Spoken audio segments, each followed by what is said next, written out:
नमस्कार दोस्तों, स्वागत है आपका अपने वीजी नॉलेज में। आज उस शख्स के बारे में बात करने जा रहे हैं जो एक समय छोटा राजन का खास आदमी रहा, जिसको खून पीने का था चस्का। उस शख्स के बारे में इलाके के लोग अलग अलग बातें बताते हैं। जी हाँ, यहाँ बात कर रहे हैं वेंकटेश बग्गा रेड्डी उर्फ बाबा अजीज रेड्डी की।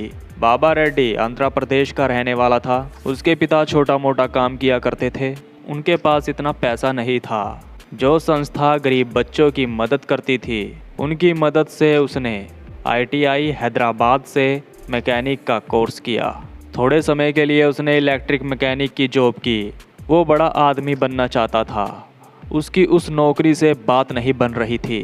वहीं कुछ लोग ये भी कहते हैं उसने 9वीं कक्षा में ही स्कूल छोड़ दिया था। बाबा रेड्डी काली माता का भक्त था।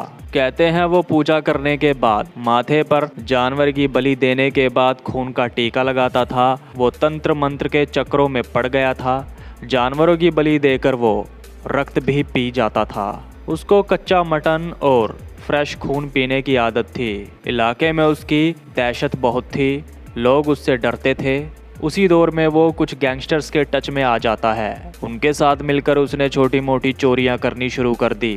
लोगों से उसने फिरौती लेनी चालू की। वहाँ उसका धंधा अच्छा चलने लगा। बताया जाता है जब उस ज़माने में पुलिस उसको पकड़ने के लिए सामने से आकर खड़ी हो जाती थी तो वो उनको धक्का मारकर वहाँ से भाग जाता था। वो फिजिकली इतना स्ट्रॉन्ग था, वहाँ के लोगों की हिम्मत नहीं होती थी बीच में आकर उसको पकड़ने की।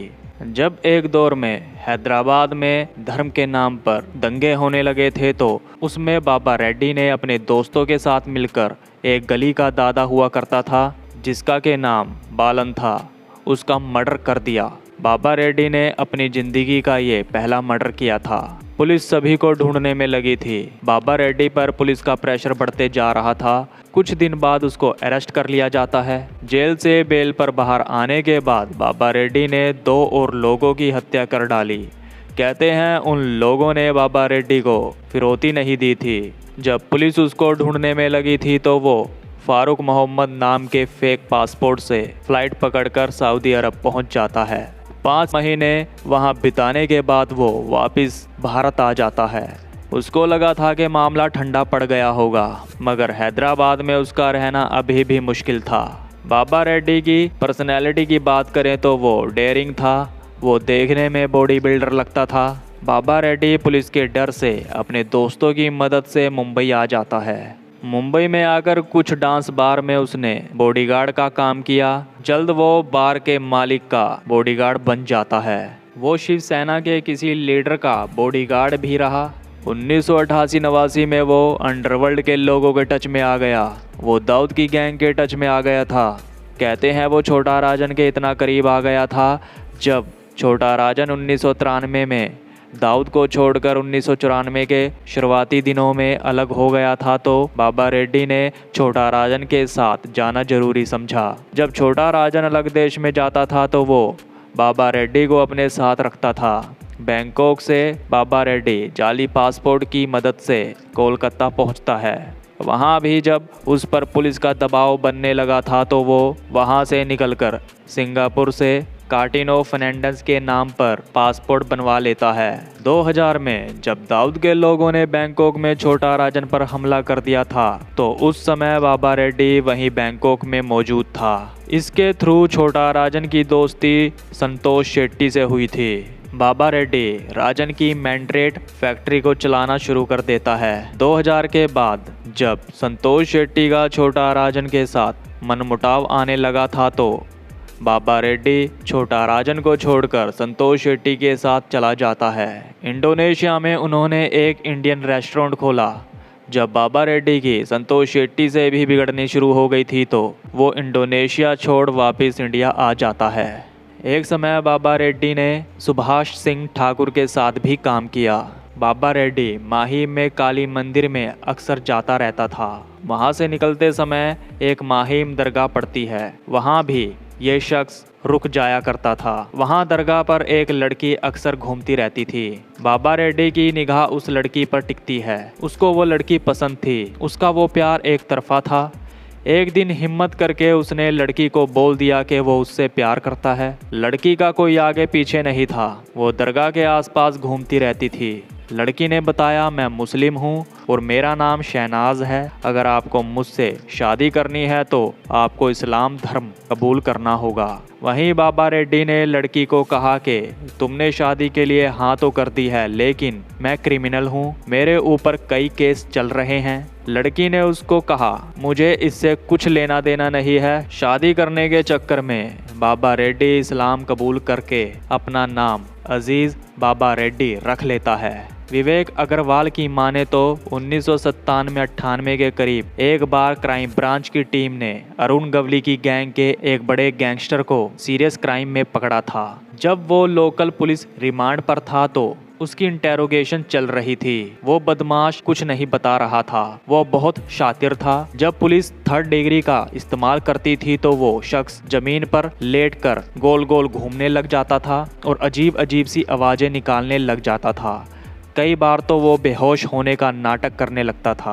पुलिस वालों को पता था वो कुछ नहीं बताएगा। उन्हीं दिनों में SOS क्राइम ब्रांच ने बाबा रेड्डी को पकड़ लिया था। कहते हैं 12 कमांडो उसको पकड़ने गए थे। सबके पास हथियार थे, इतनी उसकी दहशत थी। जब उसको सीनियर इंस्पेक्टर के सामने पेश किया गया तो उसको देखते ही सीनियर इंस्पेक्टर को ख्याल आता है कि जो अरुण गवली की गैंग का आदमी है वो अब सब कुछ मुंह से उगलेगा।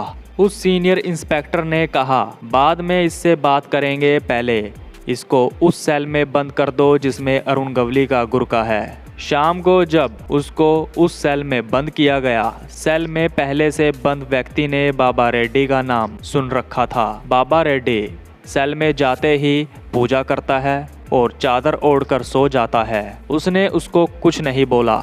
वहीं वो आदमी जमीन पर बैठने से डर रहा था। उसको लगने लगा अगर बाबा रेड्डी जाग गया तो वो उसको मार देगा और उसको खा जाएगा। सेल से बाहर जो कांस्टेबल बैठे थे उनसे वो बोलता है, मुझे बाहर निकालिए, मैं सब बताने को तैयार हूँ। मैं इसके सामने इस सेल में नहीं रह सकता, या तो इसे यहाँ से निकाले या मुझे। उस आदमी को बाहर निकालकर नीचे क्राइम ब्रांच के ऑफिस में लाया जाता है और वो सब कुछ उनको बता देता है। इससे अंदाज़ा लगा सकते हैं कि बाबा रेड्डी के नाम का नॉर्मल लोगों के अंदर ही नहीं बल्कि बड़े बड़े गैंगस्टर्स के अंदर भी खौफ था। एक वो किस्सा जब बाबा रेड्डी को जेल में 3rd डिग्री टॉर्चर दिया जा रहा था तो मार खाते खाते उसने बोला, मुझे खून पीना है। उसका हलक सूख रहा था, वो खून पीना चाहता था।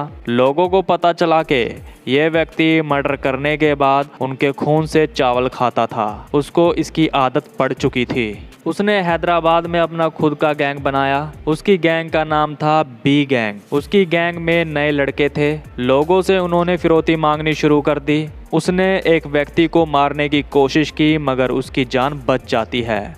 वो व्यक्ति बुरी तरह से जख्मी हो गया था। इसके बाद उस शख्स ने बाबा रेड्डी के खिलाफ कंप्लेंट दर्ज करवाई। बी प्रशांत रेड्डी उस समय हैदराबाद के पुलिस कमिश्नर थे। इन्होंने एक स्पेशल टीम तैयार की। बाबा रेड्डी की तलाश शुरू हो जाती है। फरवरी 2008 की एक रात को करीबन 11 बजे जुबली हिल्स हैदराबाद से बाबा रेड्डी को स्पॉट किया गया। वहां उसके साथ 2 लोग और थे। पुलिस के मुताबिक ये लोग गाड़ी में थे। उनको गाड़ी से उतरने को कहा गया। बाबा रेड्डी अपने 9mm के पिस्टल से गोली चला देता है। जब पुलिस पर गोली चली तो उन्होंने भी जवाबी कार्रवाई करते हुए गोलियां चला दी, जिसमें बाबा रेड्डी मारा गया। उसके 2 साथी भागने में कामयाब हो जाते हैं। वहीं विवेक अग्रवाल की पुस्तक के मुताबिक पुलिस बाबा रेड्डी से तंग आ चुकी थी। पुलिस ने अब उसको ठिकाने लगाने का सोच लिया। क्राइम ब्रांच के इंचार्ज विष्णु कुंभार उन्होंने अपनी टीम के साथ चुन्ना भट्टी के पास नाले के किनारे पर बाबा रेड्डी को एनकाउंटर में ढेर कर दिया। तो दोस्तों, ये थी अजीज बाबा रेड्डी की ज़िंदगी से जुड़ी कुछ बातें। अब तक के लिए इतना ही। तो नमस्कार दोस्तों।